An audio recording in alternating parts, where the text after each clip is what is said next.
காலையில வச்ச சாம்பார் இருந்தது சூடு பண்ணி வச்சிருந்தேன். நைட்டுக்கு தோசை மாவு தான் வாங்கிட்டு சொல்லியிருந்தேன். அப்பா, அம்மையும் வாங்க போயிருந்தாங்க. பாத்திரம் கடந்தெல்லாம் விளக்கிட்டு இருக்கையில கடைக்கு போனவங்க வந்துட்டாங்க. அவசர அவசரமா விளக்கிட்டு இருக்கையில என் பையன் தோசை சுட்டுத்தாம்மா எனக்கு வயிறு பசிக்குமான்னு சொல்லிட்டே இருந்தான். நானும் வேலைக்கு முடிச்சுட்டு தோசைக்கல்ல வைக்கிறதுக்குள்ளே எனக்கு தூக்கம் வருது. தோசைலாம் வேண்டாம் எனக்கு தூங்க போகிறேன்னு அழ ஆரம்பிச்சிட்டான்.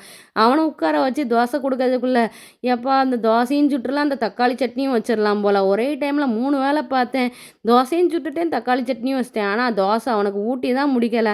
மீதி மாவு இருந்தது ஃப்ரிட்ஜில் எடுத்து வச்சாச்சு. பஞ்சு தோசையாக சுட்டேன், சூப்பராக வந்துருந்தது. பாத்திரம்லாம் விளக்கிட்டேன்னு பார்த்தா அங்கேனக்கே ஒவ்வொரு பாத்திரமா இருந்தது. எல்லா பாத்திரத்தையும் எடுத்தாந்து சிங்கில் போட்டுட்டேன்.